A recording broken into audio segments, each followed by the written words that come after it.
Ce dimanche soir, la Loire-Atlantique a ressenti la déflagration du vote Front National. Dans notre département, le parti de Marine Le Pen a multiplié par 6 son score depuis les dernières élections européennes en 2009. Il complète le trio de tête avec plus de 16% des voix, un petit point derrière l'Union de la gauche et 2 derrière l'UMP, en tête avec 18% des suffrages. Le bastion nantais du Parti socialiste a bien résisté à l'offensive de l'extrême droite. L'Union de la gauche y est en tête avec 20% des voix, suivi d'Europe Écologie Les Verts. L'UMP est 3e, loin devant le Front National, 5e, avec 10% des suffrages.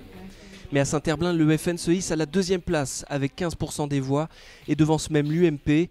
L'Union de la gauche y est en tête, avec près de 23%.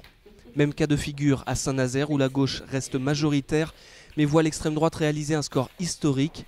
Gilles Le Breton récolte 16% des suffrages, 6 points derrière l'Union de la gauche. Mais c'est à Trignac que le séisme est le plus violent. Le FN y est en tête avec 24% des voix. Il y a 5 ans, il n'en avait récolté que 3%. Et le cas n'est pas isolé, car sur 221 communes de Loire-Atlantique, 128 ont été remportées par le FN. C'est un échec déjà pour les municipales avait été vécu par le Parti socialiste. Là, il y a un échec plus global pour la gauche, nous un recul pour nous, même si on retrouve des scores des élections européennes avant 2009. Je crois qu'effectivement, chacun doit tirer des leçons de ce qui s'est passé, mais c'est d'abord aujourd'hui l'échec du parti en place et de la politique qui est conduite depuis 2 ans au niveau du gouvernement. La grande circonscription ouest, dont la Loire-Atlantique fait partie, enverra 2 députés d'extrême droite au Parlement européen. Il n'y en avait aucun en 2009.